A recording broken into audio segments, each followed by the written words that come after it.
안녕하세요. 저는 평범하게 살고 있는 30대 여성입니다. 기가 막히고 코가 막히는 사연을 가지게 되어 여러분께 공유하려고 지금 컴퓨터 앞에 앉았네요.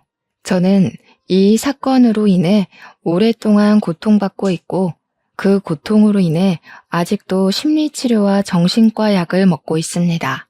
잊으려고 해도 쉽게 아픔이 지워지지 않네요. 세월이 지나면서 잊힐까 지금은 살던 곳을 떠나 지방으로 이사를 내려와 있습니다. 자연을 보고 있으면 그나마 숨을 트이는 것 같은데 가끔 그를 닮은 남자의 뒷모습을 보게 되는 날이면 숨을 쉴 수가 없을 만큼 공황 상태에 빠지곤 합니다. 저를 이렇게 만든 사람을 잊으면 좋겠지만 어쩌면 나에게는 유일한 피부치였을 사람을 잃고 가장 사랑하고 믿고 싶었던 사람에게 배신을 당하니 마음의 병이 쉽게 잊히지 않는 것 같아요. 조금은 긴 이야기가 될지 모르겠지만 제 사연을 공개하려면 저의 성장 배경을 소개해야 할 것 같아 간단하게 어릴 때부터 이야기하겠습니다. 저는 갓난아기 때 일반 가정에 입양된 입양아였습니다. 제가 8살 때까지는 키워주시는 부모님이 당연히 친부모님이신 줄 알고 컸고요. 물론 그만큼 사랑 또한 듬뿍 받으며 컸습니다. 저를 부모님은 물론 할머니 또한 정말 많이 예뻐해 주셨는데 아직도 기억나는 것은 제가 괜한 투정을 부려도 할머니는 귀엽다고 엉덩이를 토닥여 주셨기에 제가 입양하라는 생각을 못하고 컸던 것 같아요. 그런데 제가 7살 때 첫째 동생이 태어나고 저의 모든 세상이 하루아침에 바뀌었어요. 엄마가 어린 남동생을 병원에서 안고 와서 그 모습이 너무 예쁘고 귀엽던지 저는 바로 달려가서 포대기에 쌓여있는 동생의 볼을 살짝 쓰다듬었습니다. 그런데 옆에 있던 할머니가 제 손목을 휘어잡으며 떨어지라고 소리를 치시더라고요. 어린 동생은 큰 소리에 놀라서 울고 엄마 아빠는 할머니에게 애한테 왜 그러냐고 타박을 하셨죠. 저는 그때까지 아기가 너무 작고 약해서 내가 실수할까봐 그러나 보다 하고 아기 근처에 안 갔던 기억이 있어요. 동생을 안고 싶을 때마다 아빠한테 안겨 아기 만져보고 싶다고 투정을 부리면 아빠 손에 이끌려 겨우 동생의 손을 잡을 수가 있었어요. 그런데 1년 후 이번에는 엄마 아빠에게 또 딸이 생겼습니다. 연년생으로 아들과 딸이 한꺼번에 생긴 거였어요. 이제 동생이 저에게 둘이나 갑자기 생긴 상황이 놀랍기도 하고 당황스러웠죠. 또 만질 수 없는 애가 또 생겼으니까요. 엄마 아빠도 애 셋을 봐야 하니 부담스러우셨을까요? 그때까지 제 편을 들어주었던 엄마 아빠의 눈빛이 달라지셨어요. 저는 8살이었으니 당연했지만 너는 스스로 네 일을 해야지, 동생을 네가 봐야지 하는 요구가 늘어났습니다. 그래도 저는 드디어 동생들을 만질 수 있다는 생각에 더 신이 나서 알겠다고 잘 볼 수 있다 하면서 동생들과 놀아주었어요. 평생 혼자 살다가 남동생, 여동생이 생기니 너무 좋기도 했고 동생들이 너무 귀여웠거든요. 기저귀도 갈아보고 이유식도 먹여보고 같이 목욕도 하고 그때까지는 제 친동생이라서 제가 돌본다고 생각을 했습니다. 그렇게 그날도 동생들과 신이 나게 놀고 있는데 할머니가 집으로 오셨습니다. 현관문을 열고 들어오시며 저를 보면서 인상을 찌푸리시더라고요. 그리고 바로 안방으로 들어가셨습니다. 그런데 부모님과 할머니의 말이 방문 밖으로 새어나오더군요. 아니, 왜 쟤는 아직도 여기에 두는 거냐? 첫째 낳으면 바로 다시 보낸다고 하지 않았어? 이제 둘째까지 있는데 언제까지 거두고 살 거야? 당장 내보내. 애 셋을 어떻게 보려고 하냐? 너희 형편에 애 셋을 어떻게 키워? 어머니, 그래도 이제껏 친자식처럼 키웠는데 어떻게 친자식 생겼다고 바로 파양을 합니까? 그래도 애들 잘 돌보고 말도 잘 들어요, 이제. 그 말은 그만하세요. 아니, 너는 그렇게 물로 터져서 안 된다는 거야, 응?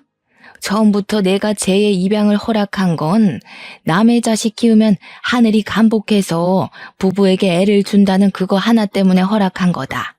그런데 이제 친자식 둘이나 생겼는데 언제까지 저 애를 돌볼 거야? 제 역할이 끝났으면 다시 제자리로 돌아가는 게 당연하지. 당장 돌려보내. 어머니, 제가 연년생을 한꺼번에 낳다 보니 애 둘을 한꺼번에 돌보기가 너무 힘들어요. 유라는 애들 돌보라고 시키면 되니까 그냥 두세요. 그럼 제 키우는 밥값은 하는 거 아니겠어요? 지금도 학교 다녀오면 애들 씻기고 밥 먹이고 하는 건 유라가 다 해요. 그냥 어린 부모 하나 둔다고 생각하세요.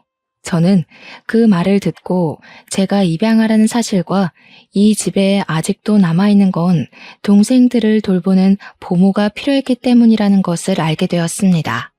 그리고 제 역할을 제대로 하지 못하면 이 집에서 쫓겨나야 한다는 사실도 알게 되었죠. 어떻게든 다시 이 집의 가족이 되려면 저는 착실히 제 역할에 충실을 해야 했습니다. 물론 엄마 아빠는 저를 보내기 싫어서 할머니를 달래려고 그런 말을 하실 수도 있었지만 어린 저는 그런 생각을 하지 못했죠. 저는 이곳에서 살기 위해 학교를 다녀오면 바로 애들을 돌봐야 했어요. 어차피 부모님이 맞벌이하니 동생을 돌보는 것은 당연했지만 제가 입양을 하는 것을 몰랐을 때와 아이들의 돌보는 느낌은 천지 차이가 되어버렸죠. 그 전까지는 가족으로서 의무였다면 이제는 저에게 생존의 문제가 되어 있었으니까요. 동생이 열이라도 나는 날이면 저는 손발이 덜덜 떨려왔어요. 제가 잘못해서 동생이 아픈 건 아닌지, 아이를 잘 못 본다고 저를 쫓아내지는 않는지 온갖 걱정이 저를 휘감았죠. 그렇게 세월이 가고 제가 중학교 3학년 때 아빠가 갑작스러운 사고가 나시고 말았어요. 아빠가 일하시다 높은 곳에서 떨어지셨는데 엔지니어로 일을 하셨던 아빠는 회사를 더 이상 다닐 수가 없으셨어요.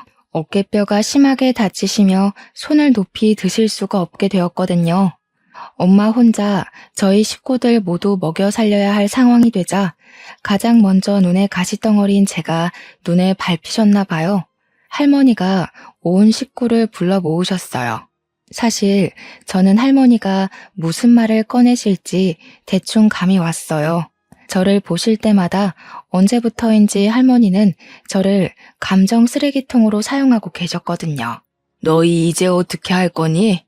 이제 아범 너는 직장도 그만두었는데 어멈 너 혼자 벌어서 애들 먹여 키우고 또 병원비에 학원비에 다 어떻게 감당할래? 군입 하나라도 줄여야겠지 않니? 쟤 그만 보내라. 저만큼 키웠으면 하늘도 감복해서 놀랐겠다.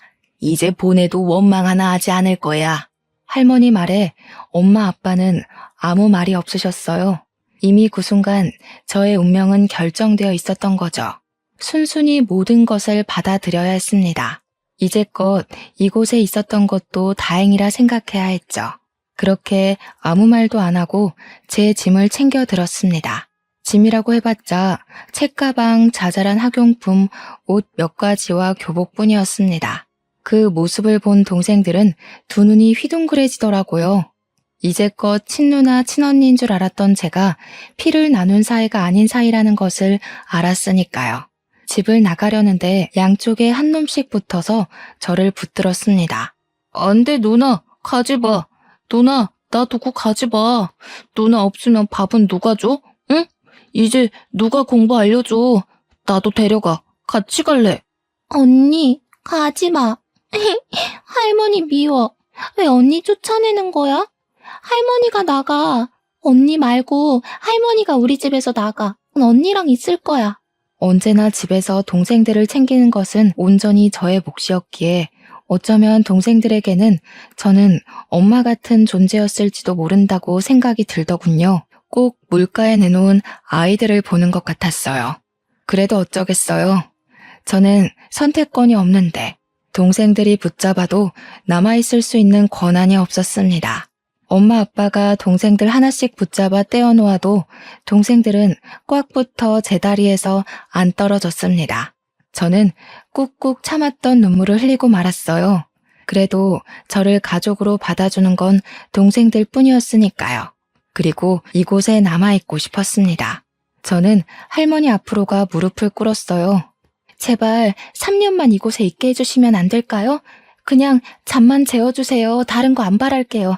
학비 안 주셔도 돼요. 제가 알아서 할게요. 그러니까 그냥 잠만 재워주세요. 동생들은 이제 할머니한테 붙어서 언니 누나 쫓아내지 말라고 울고불고 떼를 썼습니다. 할머니는 한참을 울어대는 동생들을 보며 알겠다 하며 손을 내저으시더라고요. 저는 그 모습을 보고 겨우 숨을 내뱉으며 안심을 했습니다. 모르는 곳에서 새로운 시작을 하는 것보다 그래도 이곳에 있는 것이 더 나았으니까요. 그리고 저는 누나가 이곳에 있으려면 동생들에게 이제 스스로 챙겨야 한다고 알려주어야 했습니다. 돌보는 게 아니라 교육을 하면서 아르바이트 자리를 알아봐야 했습니다. 학비를 벌기 위해서는 다른 선택이 없었습니다. 돈을 모아 알 수 없는 미래를 대비해야 했습니다. 일단 먹여주고 재워주는 것에 감사하면서 일하고 돌아와 저녁에는 동생들을 챙겼습니다. 아직은 동생들이 스스로 챙기는 것은 무리였던지 엄마는 처음에 제가 아르바이트에 늦으면 짜증을 자주 내셨어요. 그래도 늦게라도 동생들 숙제와 공부를 꼼꼼히 봐주시니 학원비 굳었다고 좋아 보이긴 하시더군요. 그렇게 3년을 보내고 저는 바로 대학 기숙사로 들어갔습니다. 그래도 저를 위해 아빠와 엄마가 등록금을 쥐어주셨습니다. 가끔은 들려서 밥을 먹고 가라고 말도 남기시면서요. 저는 두 분을 꽉 끌어안았어요. 그래도 전 아직 그분의 딸이었던 겁니다. 그동안 버림받은 것 같아 서러웠던 마음이 눈 녹듯이 녹아내렸어요. 나중에 더 삶을 살아보고 알 수 있었지만 부모님도 저를 지키기 위해 많은 노력을 하셨습니다. 남의 자식을 데려와 친자식처럼 키우는 게 쉽지 않잖아요. 그렇게 집을 떠나고도 저는 열심히 살아야 했어요. 사회에 나오니 진짜 제가 혼자라는 것을 알게 되었습니다. 꼭 제가 초저녁에 혼자 떠있는 샛별 같았어요. 허허벌판에 외롭게 서 있는 기분 같았습니다. 이를 꽉 물고 버티고 또 버티며 대학을 졸업하고 회사를 들어갔습니다. 패션 회사에 다니면서 돈을 버니 그나마 생활이 안정되고 이제 저도 행복이 찾아올 것 같았죠. 뛰어난 실력은 아니었지만 그래도 작은 성과를 내며 꽤 인정을 받았습니다. 그렇게 그런저런 생활을 하던 중 그 일을 맞이했습니다. 하루는 회사에서 급하게 저보고 출장을 다녀오라는 겁니다. 뉴욕으로 말입니다. 원래 제가 가야 할 출장이 아니었지만 담당자가 급성 장염이 걸리며 병원에 있다고 말했죠. 저는 급하게 제 짐도 못 챙기고 회사의 옷이 담긴 캐리어를 끌고 출장을 다녀와야 했어요. 너무 급하게 챙겨서 캐리어의 상태를 살필 겨를 없어서였을까요? 겨우 낑낑거리며 캐리어를 밀고 가는데 어떤 신사분이 다가와 도와줄까요? 하고 물어보는 겁니다. 어이구, 바퀴가 고장나신 것 같은데 제가 도와드릴까요? 어디까지 가시나요? 제가 들어드리겠습니다. 택시 승강장으로 가시면 되나요? 어휴, 뭐가 들어있길래 이렇게 무겁죠? 여성분이 혼자 들기 힘들겠어요. 남자분은 훤칠한 키에 다니엘 헤니를 뺨치게 이국적으로 생긴 젠틀맨이었어요. 외모도 호감이 갔지만 친절하기까지 해 호감이 안 갈 수가 있나요? 아, 감사합니다. 정말 난감했거든요. 네, 택시 승강장까지만 도와주시면 될 것 같아요. 회사 물건이 들어있어요. 캐리어도 회사 비품이다 보니까 관리가 안 되어서 고장이 난 줄 몰랐네요. 감사해서 어떻게 하죠? 남자는 저를 향해 싱긋 웃어 보였습니다. 그 미소가 얼마나 매력적이던지 순간 심장이 콩닥였죠. 그랬군요. 저는 가방이 하도 크길래 이민 오시는 줄 알았어요. 회사 가방이셨군요. 이렇게 무거운데 여자 혼자 보내다니 너무하네요. 제가 아니었으면 큰일이었겠어요. 그는 택시 트렁크까지 가방을 친절하게 넣어주었습니다. 감사하다고 남자에게 인사를 남기고 택시를 타서도 택시 뒷창으로 그를 힐끔거리면서 쳐다봤어요. 괜히 연락처라도 물어볼 걸 하는 아쉬움도 남았어요. 그렇게 며칠을 지나지 않아 저는 다시 그 남자를 만났습니다. 그때 저는 회사 직원들과 회사 앞 카페에서 커피를 마시러 들렀을 때였습니다.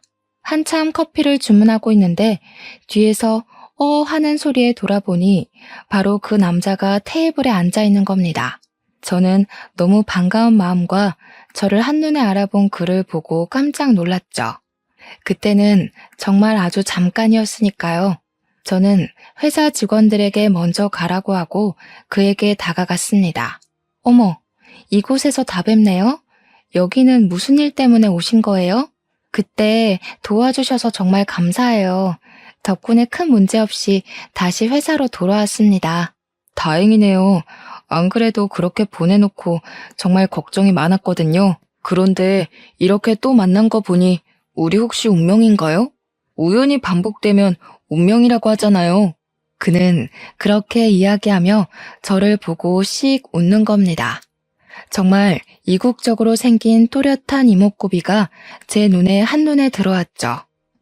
사람이 이렇게 잘생겨도 되는 건지 의심이 될 정도였어요.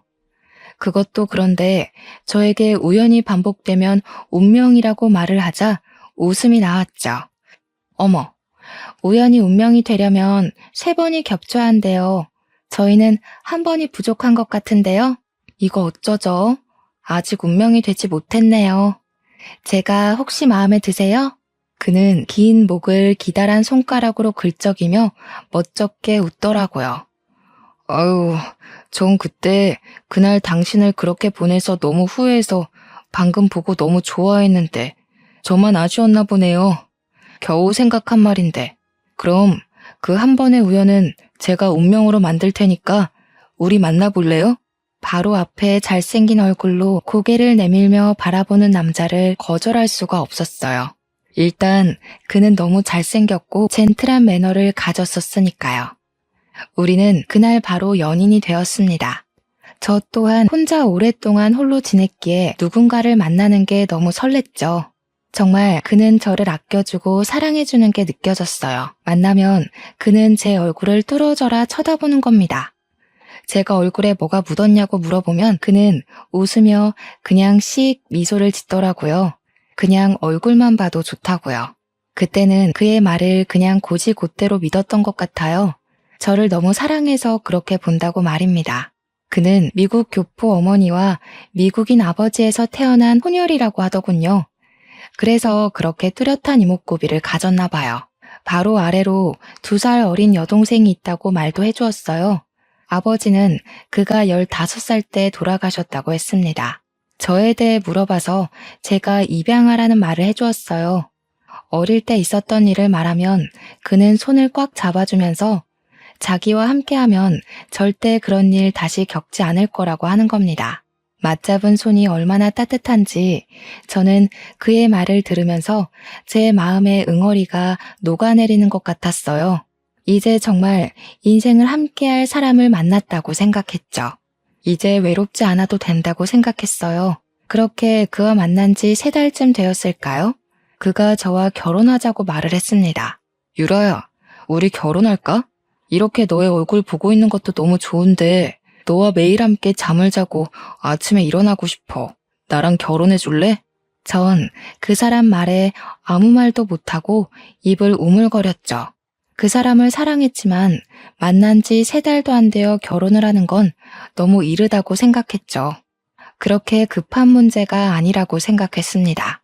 물론 그와 가족이 된다는 건 너무 설렜죠. 항상 진짜 가족을 가지고 싶었으니까요. 하지만 결혼하자는 그의 말에 괜히 고민이 되더군요. 우리 만난 지 3달밖에 안 됐는데 너무 이른 거 아닐까? 물론 나도 당신을 사랑하고 같이 있고 싶지만 그래도 결혼은 신중해야 하지 않을까? 시간을 두고 조금 더 생각해보자. 내가 너를 빨리 아내로 맞이하고 싶어서 그래. 자주 만나서 이렇게 얼굴 보는 건 좋은데 매일 만나는 것도 아니고 나는 매일 너랑 얼굴 마주하고 싶은데 우리 결혼하자. 응? 내가 잘해줄게. 지금보다 더 많이 사랑해줄게. 가족을 갖는 것에 확신이 서지 않아서였을까요? 저는 결국 그때는 그에게 결혼하겠다고 확답을 하지 못했습니다.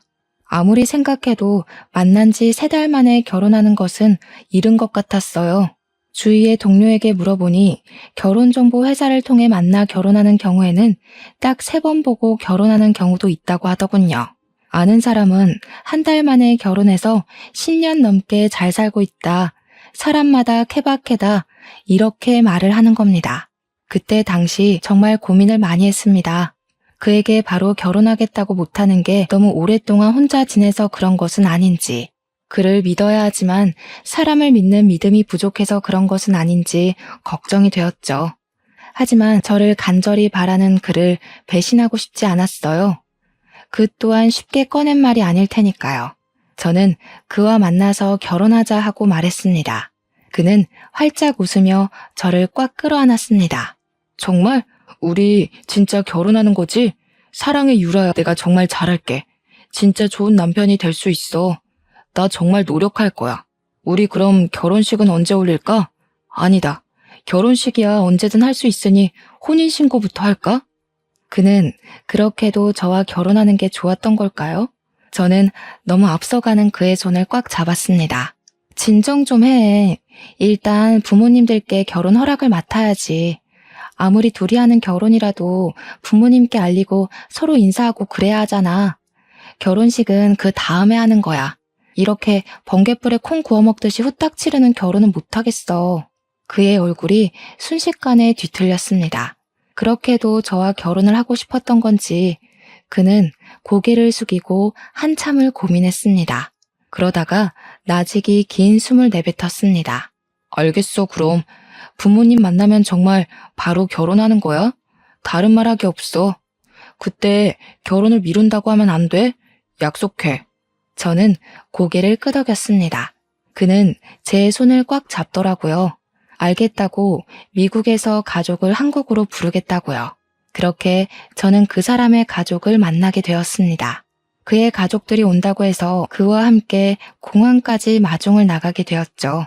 공항에서 그의 어머니와 여동생을 보고 저는 깍듯이 인사를 했습니다.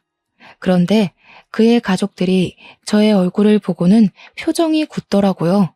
정말 못 볼 것을 본 것처럼요. 심지어 어머니는 길게 한숨을 내쉬었어요. 저는 그 순간은 그냥 웃고 넘겼습니다. 정말 제가 마음에 안 드시나 보다 했죠. 그의 차로 호텔로 가는 내내 둘의 표정은 굳어 있으면서 말이 없었습니다. 한참을 아무 말 없는 정적이 넘쳐 흘렀습니다. 어머니가 먼저 말을 거시더군요. 혹시 집은 어디 있나요? 부모님은 계시나요? 형제는 있어요? 그동안 어떻게 지냈어요? 태어난 연도하고 생일은 어떻게 되나요? 아이고, 참 물어볼 질문이 많네. 저는 그래도 어색한 분위기 속에서 어머님이 어렵게 물어보는 것 같아서 성실히 답을 해드렸습니다. 집은 지방이고요. 부모님은 두 분 다 계세요. 형제는 제 밑으로 남동생, 여동생 이렇게 둘이 있고 또 그때 그가 어머니께 화를 내며 제 말을 끊었습니다. 어머니, 왜 그런 질문을 하세요? 제가 다 전화로 알려드렸잖아요. 이제 그런 거 그만 물어보세요. 이 사람 불편하게 왜 그런 질문을 하는 거예요?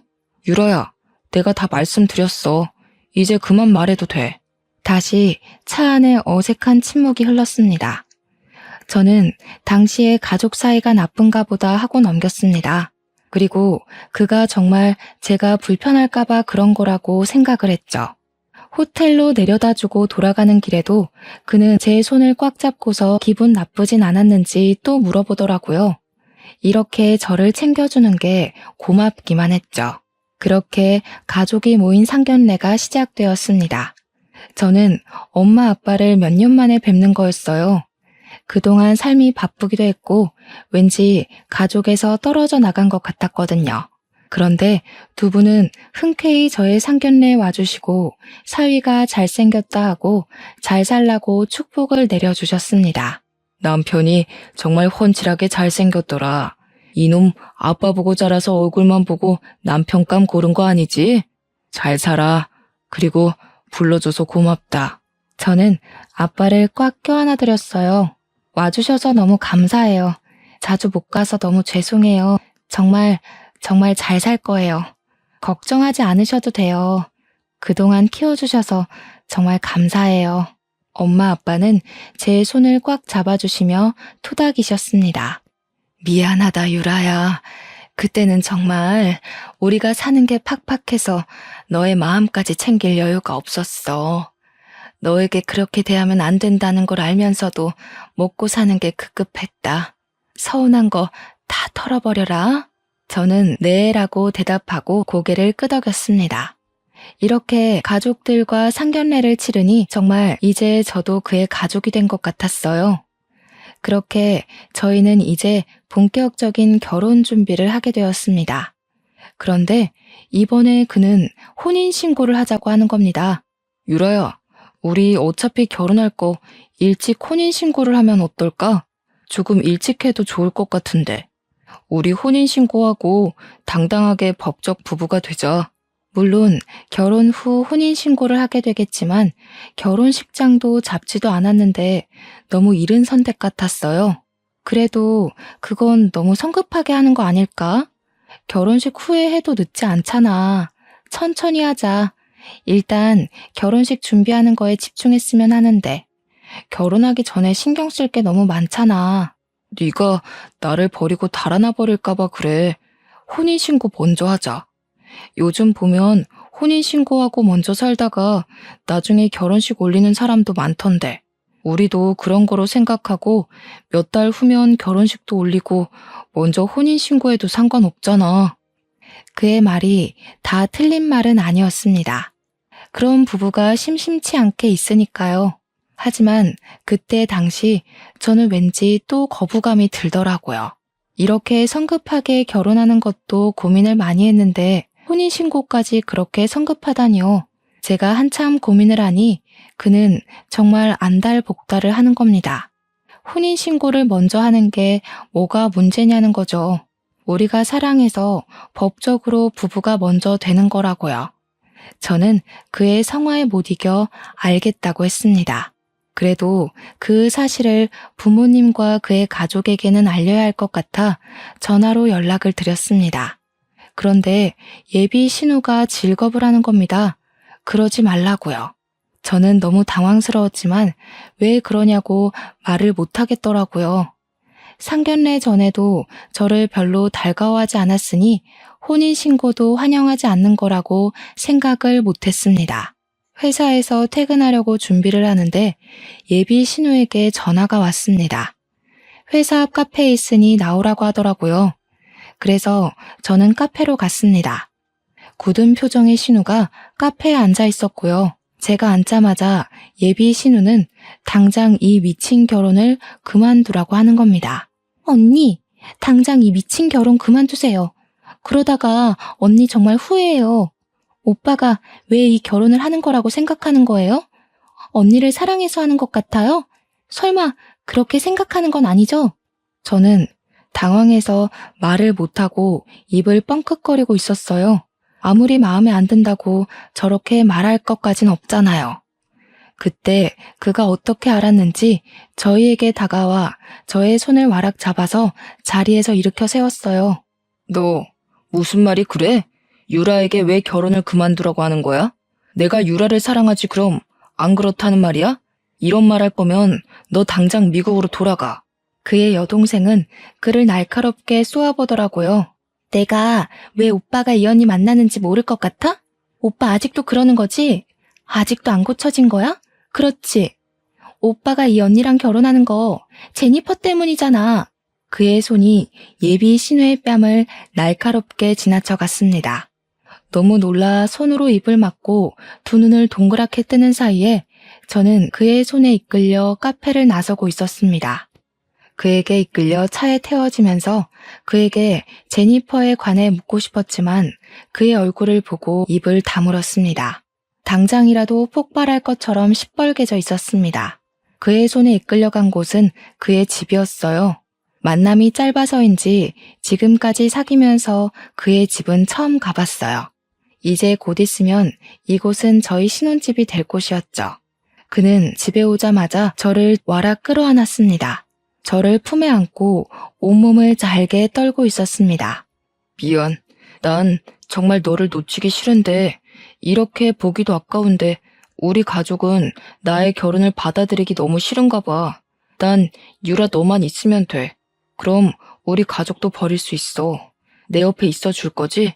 저는 그의 등을 토닥였습니다. 저를 간절히 바라는 그의 마음을 잘 알 것 같았어요. 저도 그와 같은 마음이었으니까요. 세상 천지에 저에겐 그밖에 제 편이 없었으니까요. 알아. 나도 당신 마음 다 알아. 나도 당신만 있으면 될 것 같아. 그러니까 가족을 버린다고 하지 마. 혼자는 너무 외로워. 내가 직접 겪어봤잖아. 내일 당장 혼인신고하러 가자. 우리가 법적으로라도 이어져야 우리 가족이 더 이상 우리를 갈라놓지 못하지. 오늘은 이곳에서 자고 내일 아침에 바로 가서 혼인신고하자. 알겠어. 내일 당장 하자. 당신이 원하면 나도 좋아. 그러니까 이제 동생한테 손찌검하지 마. 나 아까 너무 무서웠어. 그는 저를 꽉 끌어안고 알겠다고 하더군요. 내일이면 그와 정말 부부가 된다고 생각하니 마음이 뭉클해지더군요. 그동안의 걱정이 참 무색해졌습니다. 그렇게 그의 집에 하루를 보내게 되고 이제 우리의 신혼집이 될 집을 구경하게 되었어요.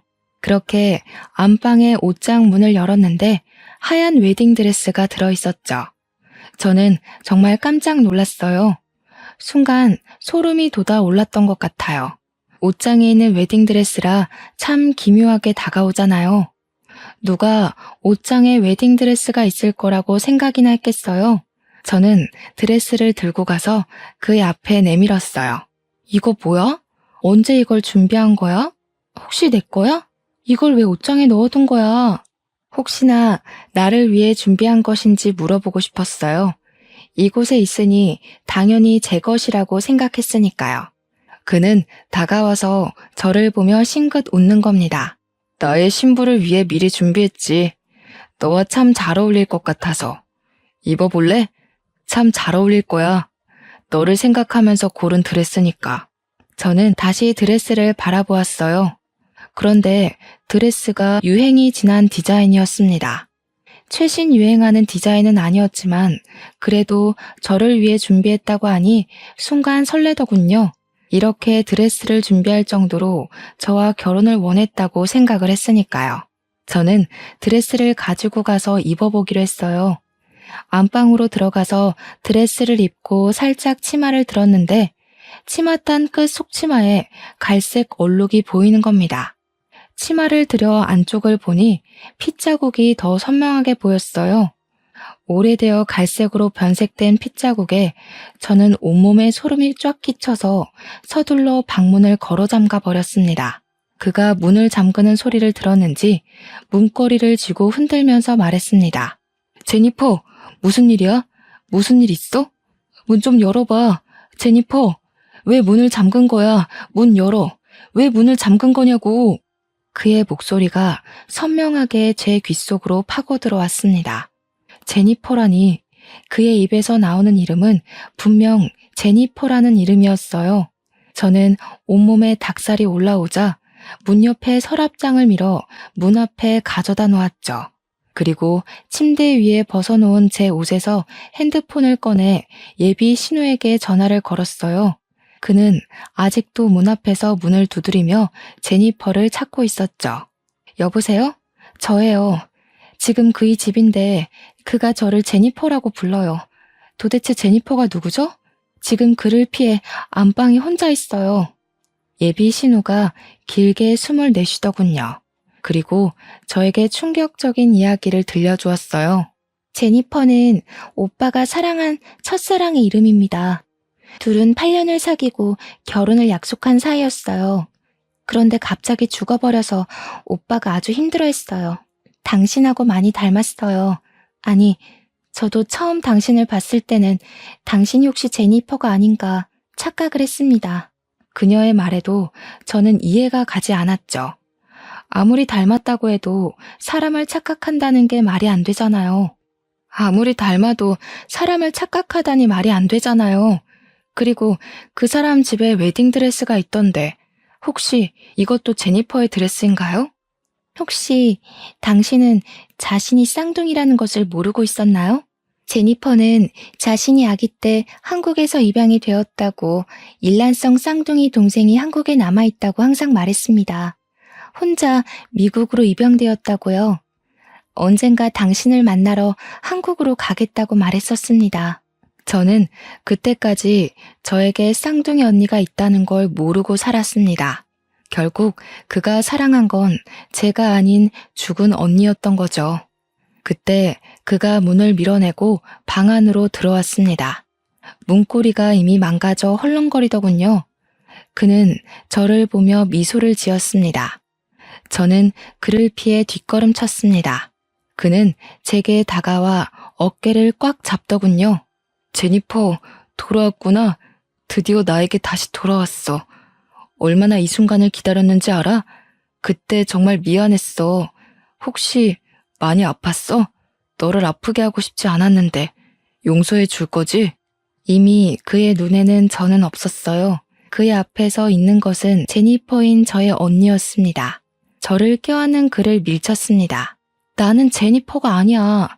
제대로 봐. 난 김유라라고. 당신이 말하는 제니퍼는 이미 죽었어. 이제껏 나를 사랑한 게 아니라 언니를 사랑해서 나를 좋아한 거야? 어떻게 이럴 수가 있어? 순간 그의 얼굴이 뒤틀렸습니다. 그러더니 제 발밑에 무릎을 꿇으며 손을 싹싹 비는 겁니다. 아니야, 미안해 유라야. 내가 잠깐 정신이 나갔나 봐. 내가 사랑하는 건 네가 맞아. 착각하지 않았어, 정말이야. 내가 너를 얼마나 원하는데. 저는 그 순간 그에게 벗어나야겠다고 생각하고 밖으로 뛰쳐나갔습니다. 그는 뒤에서 저를 확 잡으면서 놓지를 않더라고요. 그리고 그대로 포개져 바닥으로 꼬꾸라져 쓰러졌습니다. 그는 저를 위에서 짓누르며 얼굴을 바짝 들이밀었습니다. 나에게서 도망 못 가. 왜 나를 벗어나려고 하는 거야? 내가 너를 얼마나 사랑하는데. 너도 제니퍼도 왜 날 도망가려고 하는 거야? 내가 얼마나 사랑해줬는데. 미쳤어. 너는 미쳤어. 이게 사랑이야? 이건 사랑이 아니야. 집착이지. 언니를 도대체 어떻게 한 거야? 이 드레스는 도대체 뭐냐고. 그는 저의 어깨를 강하게 짓누르며 저의 귀에 작게 속삭였습니다.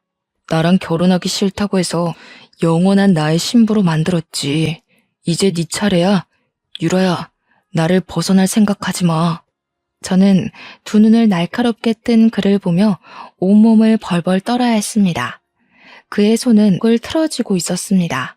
이제 나는 죽겠구나 하고 마지막 숨이 목구멍까지 차오를 때 현관문이 열리며 그의 어머니와 여동생이 경찰들과 들이닥쳤습니다. 경찰들은 제 위에 있는 그 사람을 끌어냈습니다. 결국 그는 현행범으로 바로 경찰서로 끌려갔습니다. 저는 그곳에서 그의 여동생에게 그 전에 언니에게 있었던 일을 모두 들을 수가 있었습니다. 언니와 그는 고등학교에서 만난 사이였다고 합니다. 고등학교 때까지 8년간 사귀었던 두 사람은 각자 다른 대학을 다녔던 몇 년을 제외하고 거의 곁에 붙어 있었다고 합니다. 문제는 대학 졸업 후 그와 다시 만난 후부터 있었다고 합니다. 언니는 사교성이 뛰어나 주위에 사람이 넘쳐났다고 합니다. 그는 그것을 항상 못마땅하게 생각했나 봐요. 언니에게 사람들 가려서 만나라 잔소리를 하면 언니는 그것을 자신을 통제한다고 생각한 거죠. 언니가 그의 뜻대로 움직이지 않을 때마다 그의 불만은 점점 커졌나 봐요. 둘 사이가 어긋날 때마다 그의 집착은 점점 커지고 이제 병적으로 언니를 간섭하고 통제를 하기 시작했답니다. 참다 못한 언니는 그에게 결국 이별을 고했습니다. 언니와 이별을 받아들이지 못한 그는 결국 하지 말아야 했을 선택을 했습니다. 언니에게 수면제를 먹여 납치하고 드레스까지 곱게 입히고 둘만의 결혼식을 준비했다네요. 동생은 이미 그때부터 정신적으로 문제가 있지 않았을까 생각한다고 말을 하더군요.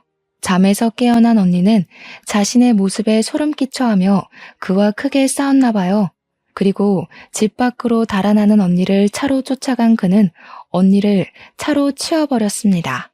언니는 쇼크로 그 자리에서 기절하게 되었고 그는 놀라서 언니를 차에 태워 병원으로 이동했지만 갈비뼈가 부러져 폐를 깊게 찌르는 바람에 언니는 결국 사망에 이르렀다고 합니다. 언니의 장례를 치르고 그는 사랑하는 사람을 죽였다는 죄책감과 집착 대상이 사라지며 심한 정신착란을 일으켰다는군요.